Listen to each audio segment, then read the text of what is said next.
Ahmad school से छुट्टी के बाद घर वापस जा रहा था। दोपहर की धूप बहुत तेज थी और सड़क भी गर्म हो रही थी। रास्ते में अचानक उसकी नज़र एक चीज पर पड़ी जो सूरज की रोशनी में चमक रही थी। वो एक पुराना सा चिराग था, मगर इतना चमकदार कि जैसे सोने का बना हो।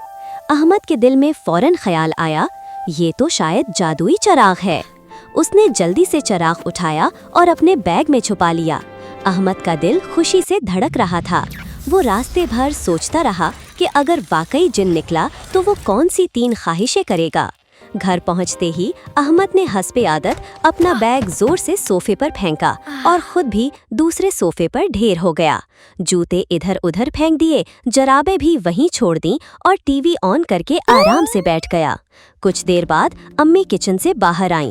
उन्होंने अहमद का फैला हुआ सामान देखा तो अफसोस से सर हिला दिया। देखो तो ये घर की हालात, तुम कितने सुस्त हो। अम्मी मैं गेम खेल रहा हूँ, बाद में साफ कर दूंगा। हमेशा ऐसे ही कहता है। अहमद रोज यही करता था। बार बार समझाने के बावजूद वो सलीका और जिम्मेदारी से दूर होता जा रहा था। अम्मी ने खाना लगा दिया। अहमद ने जल्दी जल्दी बड़े निवाले बनाए, खाना खत्म किया और बगैर कुछ कहे उठ गया। इतने में अचानक उसे याद आया, अरे चिराग! वो फौरन घबराकर बैग की तरफ लपका। उसे डर लग रहा था कि कहीं बैग फेंकने से चिराग टूट न गया हो। अहमद ने जल्दी से चिराग निकाला तो देखा चिराग का मुंह एक तरफ को मुड़ा हुआ था। अहमद को अपने ऊपर गुस्सा आया, अगर ये टूट जाता तो। इसने चिराग को साफ करने के लिए कपड़े से रगड़ना शुरू किया। अचानक चिराग से हल्का सा धुआं निकलने लगा। अहमद के हाथ रुक गए, धुआं बढ़ता गया और पूरा कमरा धुंधला हो गया। और फिर धुएं के अंदर से एक छोटे कद का बौना जिन निकल आया। जिन ने आंखें निकालकर अहमद को देखा और गुस्से से बोला, किसने मुझे जगाने की हिम्मत की? मैं नहीं जानता, झूठ मत बोल। अहमद हैरान भी था और खुश भी। वो फौरन बोला, मैंने। अब जल्दी से मेरी 3 ख्वाहिशें पूरी करो। बौना जिन जोर से हंसा और बोला, ख्वाहिशें? मैं कोई खुशी बांटने वाला जिन नहीं हूँ, मैं तो सजा देने वाला जिन हूँ। मैं सिर्फ इन बच्चों को नजर आता हूँ जो लावर सुस्त होते हैं। मैं सिर्फ उन बच्चों को नजर आता हूँ जो लापरवाह और सुस्त होते हैं। ये सुनकर अहमद का रंग उड़ गया। अहमद ने डरते हुए कहा, नहीं, मैं तो अच्छा बच्चा हूँ। जिन ने आंखें तंग की और बोला, फैसला अभी नहीं होगा। मैं 3 दिन तक तुम्हारे साथ रहूंगा। अगर तुम जिम्मेदार साबित हुए तो मैं वापस चिराग में चला जाऊंगा, लेकिन अगर तुम वैसे ही रहे तो फिर सजा तैयार है। अहमद ने कांपती आवाज में पूछा, कैसी सजा? जिन ने संजीदगी से कहा, मैं तुम्हें इसी चिराग में बंद कर दूंगा और खुद तुम्हारी शक्ल बनाकर तुम्हारे घर में रहूंगा। ये सुनकर अहमद के आंसू निकल आए। उसे फौरन अपनी सारी गलतियां याद आने लगीं। बैग फेंकना, चीजें बिखेरना, अम्मी की बात ना मानना, होमवर्क में सुस्ती, सब कुछ।